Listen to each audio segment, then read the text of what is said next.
Hey you guys, Matt Allen here. Welcome back to Tactical Bassin and welcome to a bonus video. It is snowy here in East Tennessee today, but this is not where we're fishing. Today is going to be a tactical family video, which means you're going fishing with one of our friends. You're going out with Adam Hinkle in Southern California. He's down in San Diego and he is catching them good on a shallow crankbait. This is Adam's first video as part of the tactical family. You will start seeing his face a little more often. He has shot some videos with us in the past. Adam and I have been good friends for about 20 years.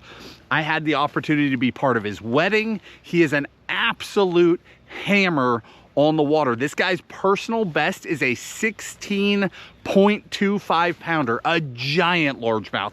This is a guy you want to listen to. So head on over to San Diego, go fish with Adam for a few minutes, and at the end, I'll sort of regroup, explain what's going on if you've missed some of the other videos about the tactical family, why you're fishing with one of our friends instead of us. We'll explain all that at the end, but let's go fishing.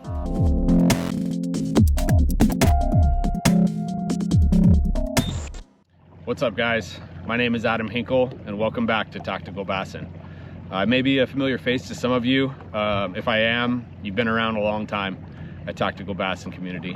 It's probably been close to a decade, right around a decade that I've contributed content to the website. But I'm glad to be back. Matt asked me to put together some video.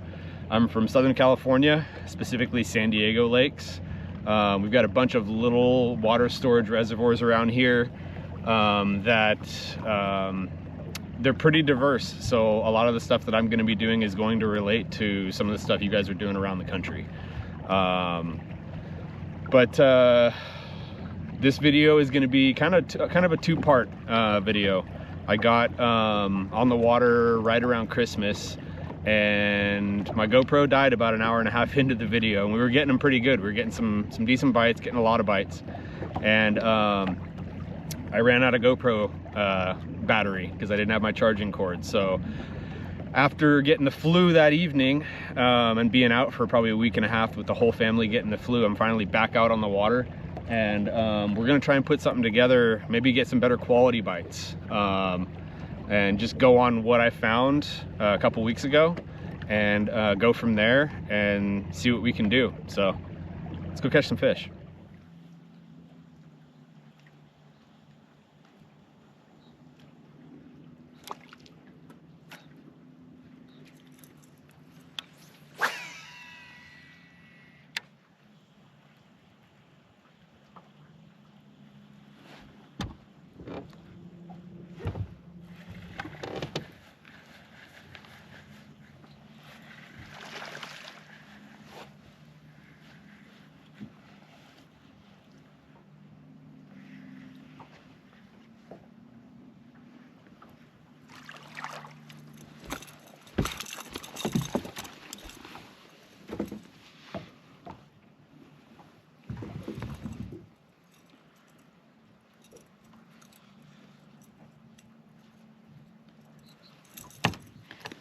It's a decent fish, start the day. We just went down, I don't know, maybe 1/8 of a mile stretch. It's the first bite. That fish was right on the bank. I don't know if this is gonna continue. This low light is not running out yet. We still got another maybe hour or so to go until we start running out of this low light stuff. They're still up feeding from the night before. But decent bite, see if we can get another one doing it. I've noticed there's some fish out in like 15 foot on some of this stuff that we're just burning bank on. So I'll keep going on this. If I can't get another bite in the next little bit, we'll probably come back through it in that 15-foot range, slow down, see if we can get them to eat something a little slower. But let's keep going.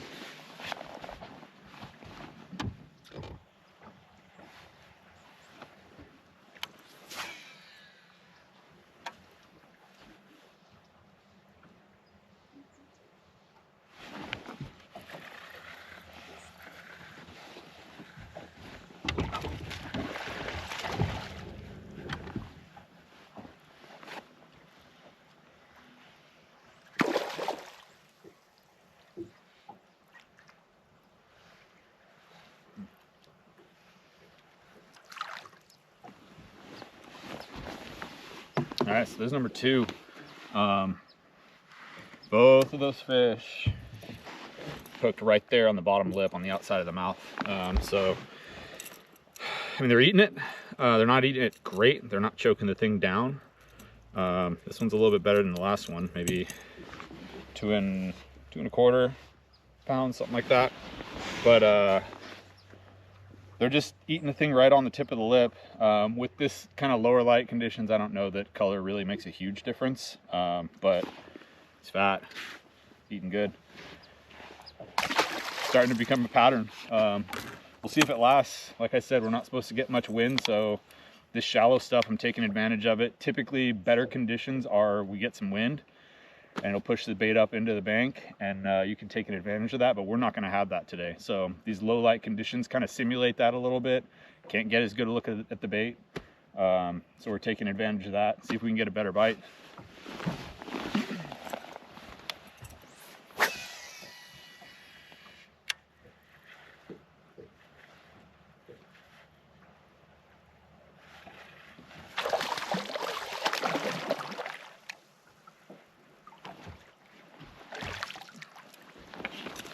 All right, you didn't see the cast on that one because that was the very next cast from that last fish. I stopped recording, and middle of the cast I started recording again, and that's why you didn't get to see the cast on that. But it's becoming a pattern.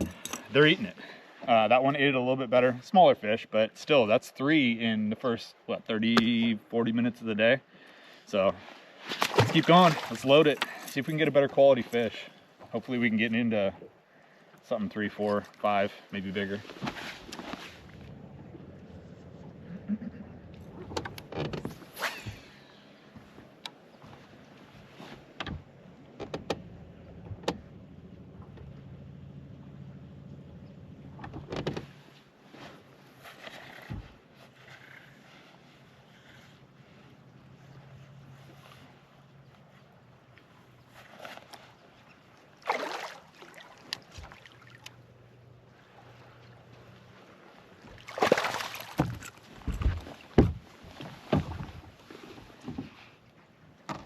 All right, so I consider 1 bite possibly luck. 2 bites, you're getting a little less lucky. 3 is a pattern. 4, especially when it's the biggest fish of the day so far, you're onto something. It's about like that second fish we caught, 2¼ maybe, 2¼ but they're eating it. They're absolutely eating it. It's nothing that's going to win a tournament, but I mean, I haven't been on this lake in a while, and I mean, it's probably 10-degree water difference, water temperature difference from the last time I was out here, at least 10 degrees.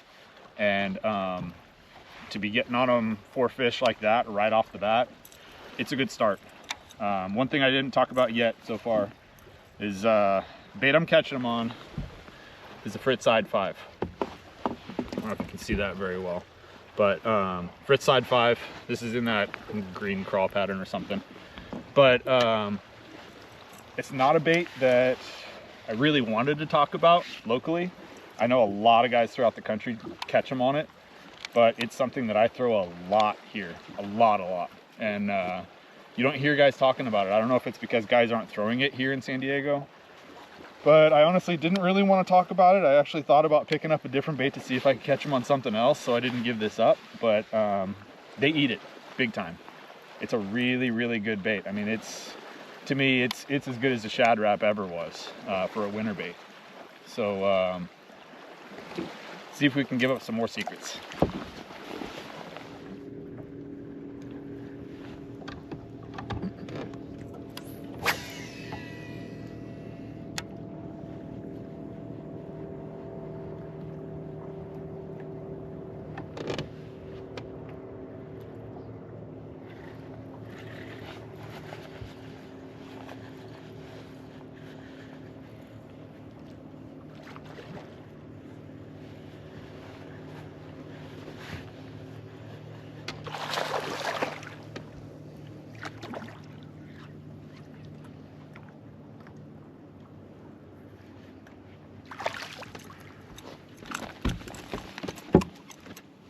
Another decent fish.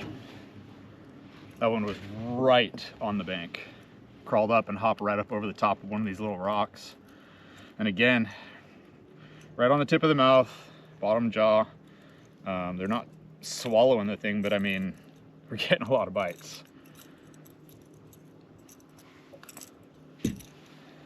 Another decent one. Thing's dark.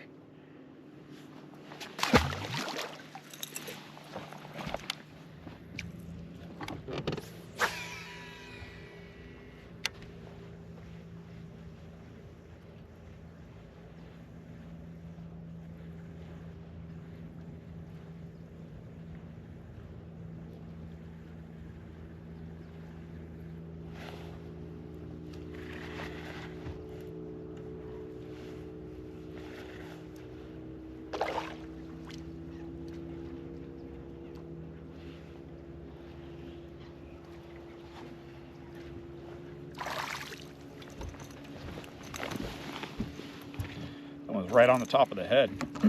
They're just barely nipping at the thing, but getting a lot of bites on it. One thing I didn't talk about was why I chose the bank that I chose.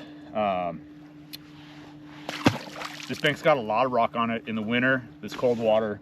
These rocks will hold the heat from the sun that it got the day before. Plus, crawdads will get into this stuff. These fish are rooting around in these rocks eating crawdads. But part of the reason why I chose this bank is not only does it have rock, not only does it have the right slope for the bait that I'm throwing, and not only are the fish here, but it's also got brush on it. These are water storage reservoirs. Everything we have is all for water storage. And there's a lot of up and down. We'll get rain through the winter, these lakes will fill up. Springtime, they'll drain it all out. And when they drop the water, we get bushes, not sage, it's scrub brush, some kind of brush, some bushes that grow on the shorelines, and they'll get 4, 5, 6 foot tall sometimes. And then we'll get rain again in the winter, lake will fill up, everything will die off, and you're left with brush, sticks. Those sticks are kind of like a structure on the structure. You got the fish that are in there because of the rocks, but those sticks allow you to bang a bait into them and change direction. So that's one of the reasons why I chose this bank. It's got a lot of brush on it. The lake is a little low. You can probably see there's some dead vegetation. This lake has dropped probably, I don't know, 6, 7 feet fairly recently. There's some aquatic vegetation that's now out of the water, but we're left with a lot of brush for me to bang that bait into, change directions, and that's exactly what that last fish did. I came off of a stick. The thing did like a 180 under the water. You can feel the thing come off and change direction, and the line went slack, and that fish ate it right off the bush coming at me.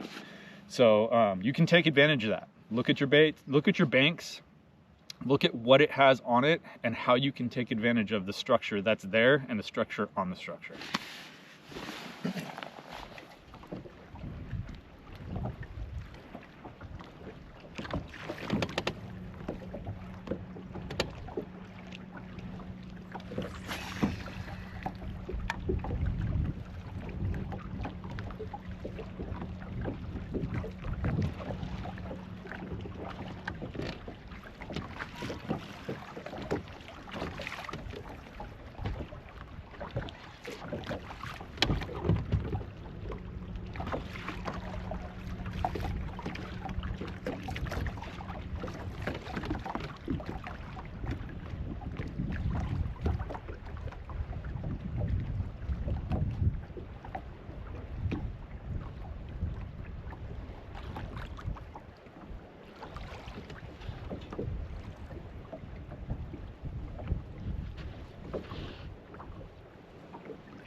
All right, back on track.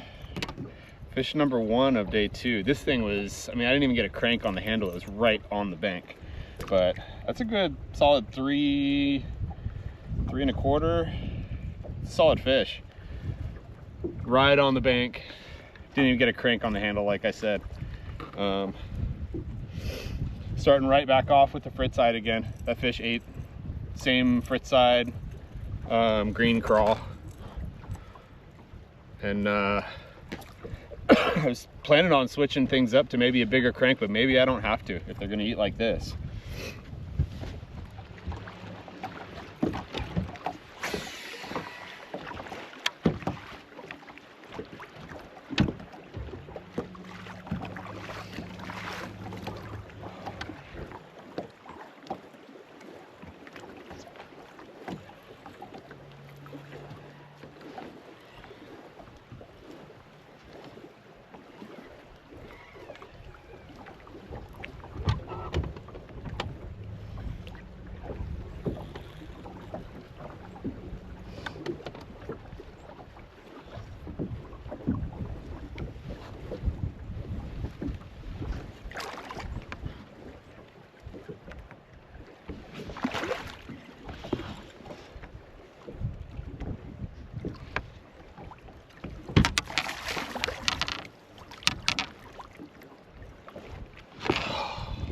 Another solid one.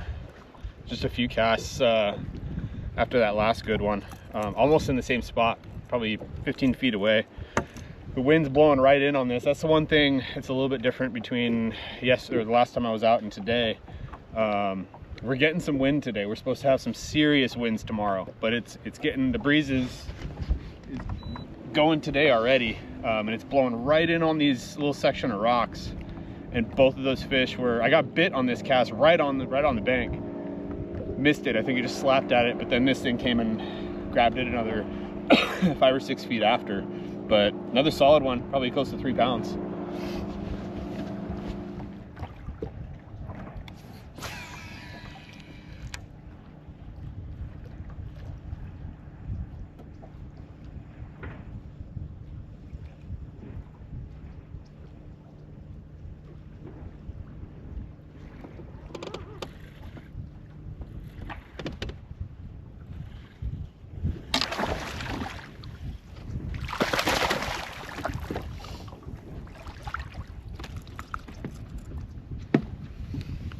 Another decent fish, pushing over 2.5.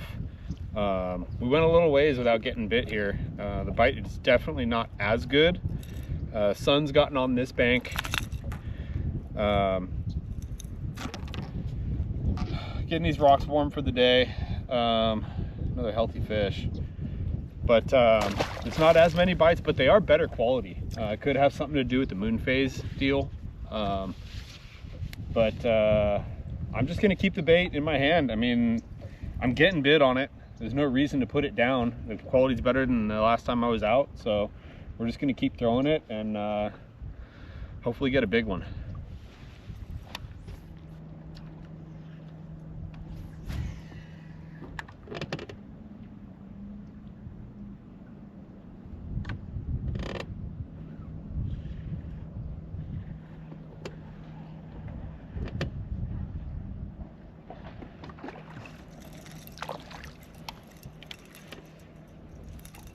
So much for better quality with that one.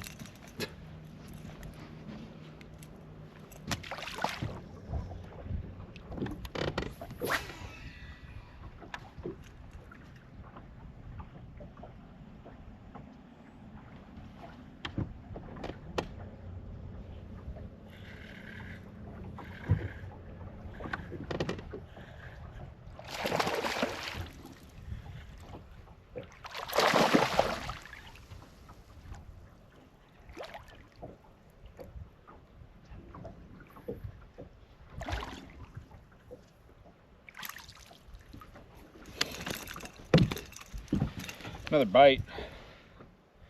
It's been a while since we got a bite. It's a much slower day today, but they're still up there shallow eating.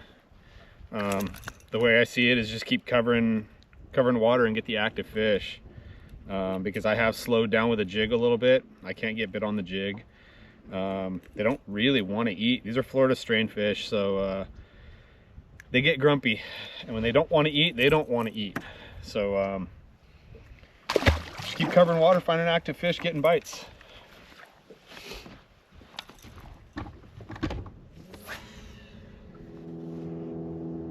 So we bounced around after catching all those crankbait fish early on some deeper stuff, trying to get some fish on the jig, Carolina rig. I just couldn't get them to go. Like I said, we're dealing with Florida strain largemouth here, so they get grumpy, and when they're not active, it's hard to get them to eat. You really got to downsize, slow down. And I didn't really want to slow down all that much because I kept on getting bites shallow. I was picking off those active fish. It's not like they're grouped up in one spot and you're casting at a group of fish. You're trying to cover a lot of water because they're up against the bank in those rocks feeding shallow. And the more water you cover, the more active fish you put a bait in front of. So I just kind of ran with that. The fish did get better today on the second day. I had a couple better quality fish, 3.5, but everything we caught was on the crankbait. Frit side 5, like I said, in that green crawl pattern. I was throwing it on 12-pound Tatsu today. The first day I was throwing it on a little bit softer fluorocarbon. I had a slick coating. I like that slick coating. You get a little bit more distance. That line had some more stretch in it, but after my GoPro battery died on day 1, I hooked a fish, and I'm banging around in the rocks a lot, and I'm nicking the line up, and I'm retying every once in a while. When I see a nick in the line or I feel something, I'll retie it. But I was getting a lot more nicks in the line than I wanted to. So when I put the boat on the trailer and got home, I switched over to 12-pound Tatsu because that stuff is real hard. Same thing with like a Sunline shooter. It's a harder line. It deals with the rocks a lot better. So I broke a good fish off, probably the better fish of day 1. I broke that off after the camera died. So I went to a little bit better quality, harder fluorocarbon to deal with the rocks a little bit better. And I had no problems today. I've still got plenty of casting distance. I'm throwing it on a Shimano SLX DC 70 XG. That's the 8-to-1 gear ratio. Everything I throw is on the 8-to-1 gear ratio. Doesn't matter what it is. Cranking, jig, topwater, frogging, doesn't matter. I stick with the same gear ratio because I like to know how fast my bait is moving at all times, no matter what I'm doing. And I will adjust, how fast I crank for how fast I want that bait to move. I don't feel like I lose all that much power with a higher gear ratio reel. I don't think it really makes that big of a difference. I've never been overpowered by a fish due to the gear ratio that I have. So I like the 8-to-1 because if I get bit and that fish knocks slack in my line and it's coming at me, I can catch up to it that much faster. If my rod is high throwing the jig, and if I get it up over a rock and my rod's at like 10, 11 o'clock and I get bit, it takes that much less cranks to get down tight to that fish to set the hook. So that's why I like the higher gear ratio. I like the smaller reel, that smaller size spool for this Fritz side. It's a pretty light bait. It's not heavy. So I feel like that smaller spool, the shallower spool, the lighter spool, it gets an easier startup. I get a little bit better casting distance out of it. I don't have to try nearly as hard to get the distance. And then the rod I'm throwing, I build a lot of my own rods. So I build a lot of my own rods on MHX blanks. So it's either that or I'm throwing a Megabass rod for the most part. And this is the MHX CB 905. It's a 7.6. I like a longer rod. But this thing is 10 to 20, 3/8 to 1 ounce. And I like this rod because it's very parabolic. It bends way down the blank. I'm sure you noticed in the video that when a couple of those bigger fish were fighting right at the boat, that rod was bent almost down to the first guide from the reel handle, or from the reel. And I don't lose fish on this rod at all. And with crankbait rods, there's 2 things to me that are the most important. Is how does it cast a bait? And number 2, does it keep fish pinned? And with this rod, that is the most important thing, is keeping fish pinned. It's pretty much specifically my Fritz side rod. I don't know that I've actually even thrown another bait on this rod. It's kind of dedicated to that. I always have this bait tied on, and that's probably why I haven't thrown anything else on it, because I've always got this bait tied on. And this rod does the job for that. It's a longer rod. I can get some good distance with it. It loads right with the weight of this bait. It'll throw other baits as well, but with the weight of this bait, it loads right and it flings the thing way out there. It doesn't take a lot of effort to get the bait way out there, or even close range. Just kind of a little flick of the wrist, it loads right and flings the bait right into where I need it to go. And then it's got the power to move a fish away from cover, but it's got the bend to not pull hooks. And that's what's most important to me, is not pulling hooks. When you hook a good fish, you don't want to pull the hook out of their mouth, especially when they're eating it, like, you know, today too, but especially on day one. They were barely hooked on the edge of the lips. And that's important, to have a rod that'll handle that, get them away, but it's going to soak up, when they turn, it's going to soak up that tension, and it's not going to pull any hooks. You're going to land 99.9% of the fish that you hook with the right rod. So that's why I chose that. But like I said in the opener to this video, our lakes are pretty diverse. This is a real deep canyon reservoir. It's dammed up on one end and it goes way up north. And I'm fishing the deeper end of the lake. And we've got, you know, shallow lakes that are covered in tules. We got mountain reservoirs that are just nothing but rock. I'm hoping to get a video together up there for you guys, throwing the swim bait and the jig. That would be a lot of fun, because there's some giants up at that place. But we've got other big canyon reservoirs that are covered in trees and boulders. Like I said, they're real diverse. So even though they are Florida strain largemouth, we're doing a lot of things here in San Diego that we cover the whole spectrum. Everything that's Tackle Warehouse sells, we use, because we have so many different types of lakes, and so many different scenarios here that will apply to what you guys are doing all across the country.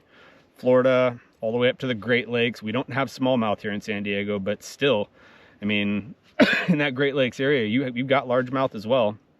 And the stuff that we're doing here will apply to that.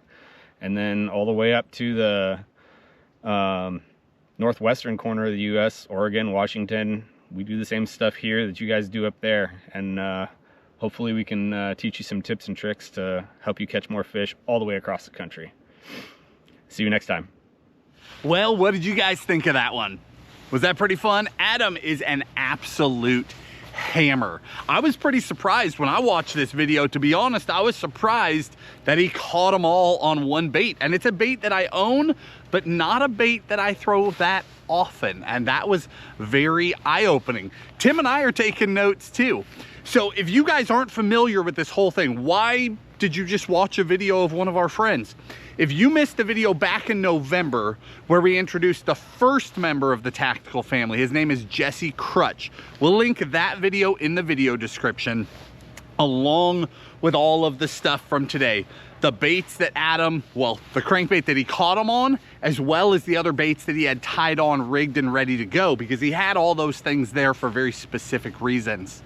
Now, why are you listening to Adam? This is not random. Adam is one of our very close friends. He and I have been friends for about 20 years. As I said in the beginning of this video, his personal best is a giant. This is not a random guy we pulled in off the street. In fact, over 10 years ago, Adam was in some tactical videos. Now, you might recognize that last name, Adam Hinkle, as in Hinkle trout, Hinkle shad.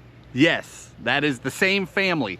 Adam does not make those baits. That is his younger brother, Andrew. But the Hinkles are a fishing family. Their dad is an absolute hammer. All the boys are hammers. These guys know how to catch them.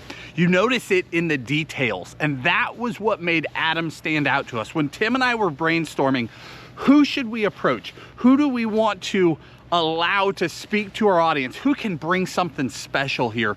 Adam came to mind because he's a detail guy. He's not just going out there and throwing a jig. He's building his own jigs. He's not just picking up a crankbait rod. He built that crankbait rod. Adam is a detailed guy, and it shows in his fishing and it shows in his results. And we think over time, there's a lot of value in that.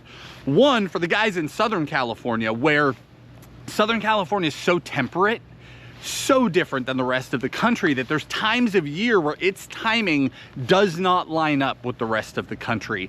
And Adam, 3 or 4 videos a year is all we're looking for here, but Adam can speak to those changes, those times where that region deviates from much of the country. I think that brings a lot of value. But to people outside that region, his attention to detail, the way he dials in his tackle, the way he reads a lake map differently than other people. Subtle things will make a huge difference in your fishing. And that's what Tim and I are looking for. As we are growing Tactical in 2025, we have decided to expand the Tactical family with a handful of our closest friends, people that we trust, the people that we call when we have a fishing question, we want to bounce an idea. Those are the guys that we're now putting in front of you. You've now seen 2 of them. You've seen Adam Hinkle, you've seen Jesse Crutch. There are more coming.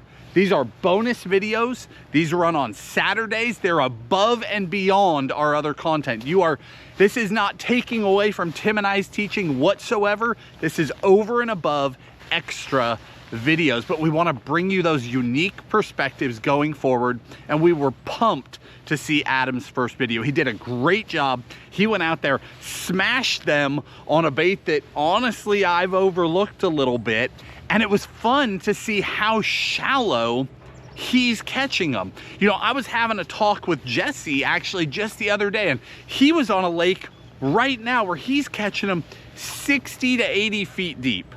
Tim and I in Tennessee, on some lakes, we're catching them shallow. On some lakes, we're catching them in 20 to 50 foot. Then you've got Adam throwing that crankbait, and some of those casts looked like less than 2 foot. To me, it's interesting to see those changes. There are things around the country that resonate, that work everywhere at the exact same time. But there are deviations that we want to pay attention to as well, and this was a great example of one of those. Again, we'll link everything in the video description for you, from the bait he was throwing to the extra baits he had with him, all that information. If you enjoyed the video, hit that like button, subscribe to the channel, and we'll talk to you soon.